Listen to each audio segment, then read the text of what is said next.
Hello everyone and welcome to Impulse Academy. In this new class, that is the concept class for probability. Okay, so what is probability? Let's start. In this probability, it is a branch of mathematics in which will measures the occurrence of a event.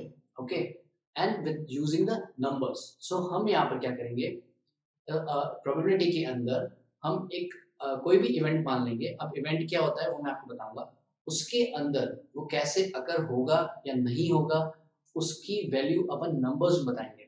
Okay, so this is the probability. अब इसके अंदर क्या होता है basically इसकी range होती है। Range क्या होती है? प्रोबेबिलिटी हम हमेशा जीरो से लेकर जीरो से लेकर वन तक मेजर करते हैं। ठीक है, अगर कोई चीज श्योरली होगी मतलब होना पॉसिबल है, so that will considered as 1. The probability using the numbers will be considered as 1, that is surely happening. ठीक है, जो चीज कभी पॉसिबल ही नहीं हो सकती। ठीक है, सपोज समर सीजन है। Okay, and in summer season if I ask you that आज बारिश होगी, ओके, तो क्या वो बारिश होगी? नहीं हो सकती। सो श्योरली वहां पर बारिश नहीं होगी। सो इसको अपन नंबर से बताएंगे। तो जो चीज श्योरली नहीं होगी, surely not happen. ओके, अगर मैं बोलूंगा सपोज कि मैं मार्स पे जा रहा हूँ आज, ठीक है, तो क्या मैं जा पाऊंगा? अभी तक तो कुछ टेक्नोलॉजी भी नहीं निकली है। ठीक है, so that is not possible. और वन डे में तो वैसे भी नहीं जा सकते, है ना? So that is surely not happening. ठीक है, अगर मैं ये बोलता हूँ कि सूरज आज नहीं उगेगा, that is also can not happen. तो उस केस में सारी जो रेंज होगी प्रोबेबिलिटी वो जीरो होगी। ठीक है, और आप हमेशा ध्यान रखना कि जो प्रोबेबिलिटी की जो वैल्यू होती है वो हमेशा जीरो और वन के बीच में ही लाई करती है। इससे बाहर कभी हो ही नहीं सकती। ठीक है, अगर कोई चीज श्योरली हैपनिंग है यहाँ पर आएगा वन, अगर कोई बिल्कुल नहीं हैपन हो सकती तो वो जीरो, और इसके बीच में जो 50%, 40%, 30% हैपन हो सकता है वो अपन इसके अंदर। ठीक है, वेरी सिंपल। नाउ चलिए, तो प्रोबेबिलिटी को शुरू करने से पहले हमको कुछ टर्म्स है जो हमको इम्पोर्टेंट है और वो हमको देखनी पड़ेगी। जैसे for example event, outcome and sample space. Sample space क्या होता है? सपोज जैसे मैंने कोई डिवाइस डाइस ली, ठीक है, डाइस ली। अब इस डाइस के अंदर टोटल आउटकम क्या क्या आ सकते हैं? या तो वन आ सकता है, या टू आ सकता है, थ्री आ सकता है, फोर नंबर आ सकता है, फाइव आ सकता है, सिक्स आ सकता है। तो जितने भी टोटल आउटकम होते हैं उसको हम बोलते हैं सैंपल स्पेस। तो अगर मैं कॉइन की बात करूं, अगर मैं यहाँ पर कॉइन के केस देखें तो कॉइन के अंदर अगर एक सिंगल कॉइन लिया है तो उसके अंदर कितने आउटकम हो सकते हैं? या तो हेड आएगा या फिर टेल आएगा। ठीक है, सो एक अगर एक कॉइन लिया है मैंने तो उसका सैंपल स्पेस कितना होगा? टू होगा, या तो हेड और टेल। यहाँ पर डाइस की अगर बात करें तो सैंपल स्पेस कितना होगा? सिक्स होगा। तो sample space is basically set of all the possible outcome. ठीक है, for dice it is 6 and for coin it is single coin it is 2। ठीक है, डन। अब प्रोबेबिलिटी का फॉर्मूला देखते हैं। प्रोबेबिलिटी को अपन p से डिनोट करते हैं। ठीक है, it is denoted by p। Okay, and in this p the formula is favourable outcome upon total outcome. ठीक है, फेवरेबल, वेरी इंपॉर्टेंट फॉर्मूला। इसी फॉर्मूले से सारे क्वेश्चन सॉल्व हो जाएंगे। तो ये इंपॉर्टेंट फॉर्मूला है, favourable outcome upon total outcome. और इस टोटल आउटकम की जगह आप सैंपल स्पेस भी लिख सकते हो, क्योंकि सैंपल स्पेस क्या है? Total number of possible outcome. तो यहाँ पर सैंपल स्पेस भी लिख सकते हो, एक ही बात है। डन। सो ये इसका मेन फॉर्मूला है, इसको ध्यान में रखना। अगर ये पता है तो सारा काम हो जाएगा। Favourable outcome upon total outcome. Now important बात, इवेंट क्या होता है और आउटकम क्या होता है? ठीक है, सपोज एक डाइस है। ठीक है, एक डाइस है। अगर मैं एक इवेंट बना रहा हूँ, getting a number less than 3, एक इवेंट बना दिया। So event is the set of outcome of an experiment.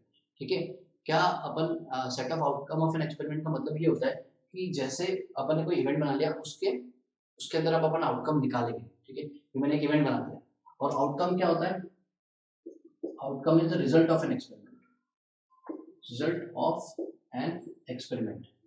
तो इस एक्सपेरिमेंट अगर मैं इस इवेंट के रिस्पेक्ट में बात करूं तो इसका आउटकम कितना आएगा? 2 आएगा। कैसे देखते हैं। प्रोबेबिलिटी ऑफ इवेंट की, अगर मैं किसी स्पेसिफिक इवेंट की प्रोबेबिलिटी निकालूं तो मेरे को लिखना ऐसा पड़ेगा प्रोबेबिलिटी ऑफ इवेंट ई, ठीक है। अब उस ई के अंदर क्या इवेंट है, getting a number less than 3।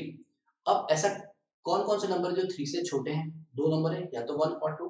तो न्यूमेरिकल फॉर्म में अपन डायरेक्टली यहाँ पर 2 लिखेंगे, 1 और 2 प्लस करके लिखेंगे या 1 और 2 को दोनों को साथ में लिखेंगे। टोटल नंबर कितने काउंट करने, 1 and 2, so there will be 2 event, okay. And उस इवेंट के अंदर टोटल नंबर ऑफ आउटकम कितने आ रहे हैं इस पूरी डाइस के अंदर, 6। So the probability of getting this event is 1/3, ठीक है। So this is how in a numerical form we can get the answers of probability. And आपको पहले ही बता दिया कि अगर 1 इवेंट होगा तो श्योरली इवेंट होगा, श्योरली इवेंट इज हैपनिंग, और अगर 0 है तो इवेंट हैपन नहीं होगा कभी भी, ठीक है। So these are the important terms and terminology. Now we'll see the another question. Suppose if we have a coin, okay, only one coin we have, only one coin. So the sample space या total outcome पहले ही लिख देते हैं। total outcome कितना हो सकता है, total outcome या फिर sample space की अगर मैं बात करूँ, दोनों एक ही बात है। sample space कितना होगा या total outcome कितना होगा, या तो head आएगा या फिर tail आएगा। So या तो head आएगा या फिर tail आएगा।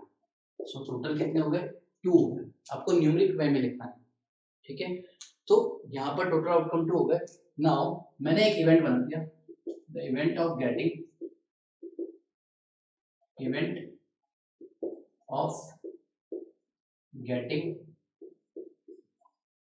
हेड, ठीक है। सो इवेंट ऑफ गेटिंग हेड का मतलब ये होता है कि मेरे को अब हेड, एक इवेंट बनाया जिसमें मुझे हेड चाहिए। तो प्रोबेबिलिटी निकालने के लिए अपन क्या करेंगे, प्रोबेबिलिटी ऑफ इवेंट ई, क्या प्रोबेबिलिटी है हेड आने की, सी। अब यहाँ पर हेड आने की एक ही प्रोबेबिलिटी है, या तो आएगा या नहीं आएगा, ठीक है। तो आने की प्रोबेबिलिटी, अब इवेंट ऑफ गेटिंग हेड लाना है मुझे, तो हेड कितनी बार आ सकता है, एक ही बार आ सकता है, या तो हेड आ सकता है टेल आ सकता है। तो अभी अपने को हेड लाना है तो एक ही बार हेड आ सकता है, मैंने एक लिख दिया। और टोटल आउटकम कितने, हेड भी आ सकता है टेल भी आ सकता है। सो टोटल आउटकम हमेशा आपको नीचे लिखना है, ठीक है। या फिर अगर आप फॉर्मूला देखो तो ये होगा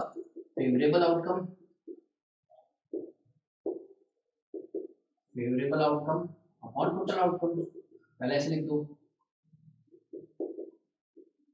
फिर यहाँ पर लिख दो फेवरेबल आउटकम में सिर्फ एक ही बार आ सकता है तो 1, और टोटल इवेंट आउटकम कितने हैं, 2 है, हेड और टेल आ सकते हैं, so 2, so this will be 1 and 1/2, okay.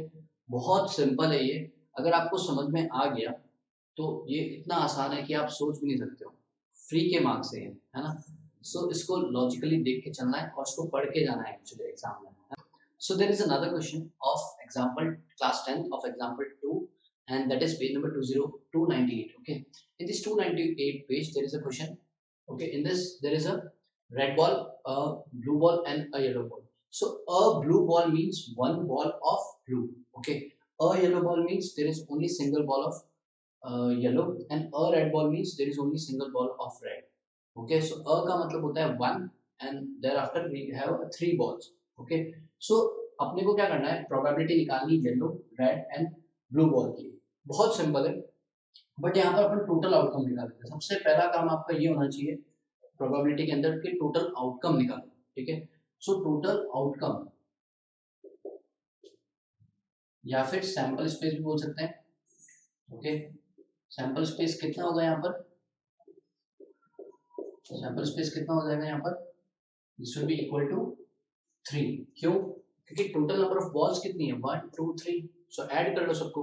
So total number of sample space या फिर total outcome will B 3, okay.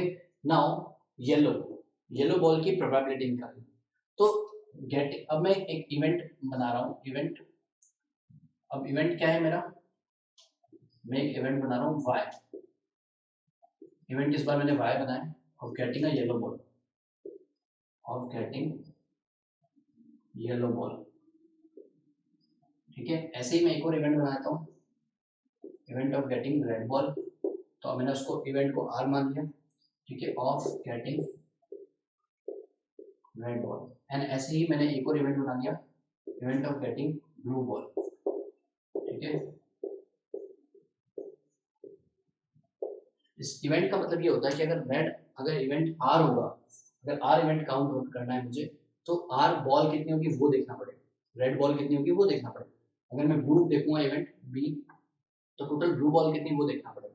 तो फर्स्ट लेते हैं येलो बॉल। देखिए येलो बॉल की प्रोबेबिलिटी, तो प्रोबेबिलिटी ऑफ इवेंट y, क्योंकि मैंने अब इवेंट ई नहीं लिखूंगा, इवेंट y लिखूंगा, क्योंकि मैंने इवेंट इस गेटिंग अ येलो बॉल को मैंने y माना, ठीक है, इसलिए मैं y लिखूंगा। So probability of getting a y कितना होगा, getting a yellow ball, yellow ball कितनी यहाँ पर टोटल 1 है, तो favourable outcome upon total outcome, so favourable outcome will be 1 and total outcome we already written that is 3, simple. अब इस red ball का मैंने एक इवेंट बनाया, प्रोबेबिलिटी ऑफ r, ठीक है। अब प्रोबेबिलिटी ऑफ r क्या है, r है गेटिंग अ रेड बॉल, तो रेड बॉल आने के चांसेस कितने हैं, एक ही बॉल है हमेशा 1 ही आएगी, ठीक है, और अपॉन में कितना आ जाएगा 3, क्योंकि total outcome favourable outcome 1 total outcome 3। Similarly probability of blue भी हो जाएगा 1/3, क्योंकि तीनों बॉल क्या थी, क्या थी, एक ही थी।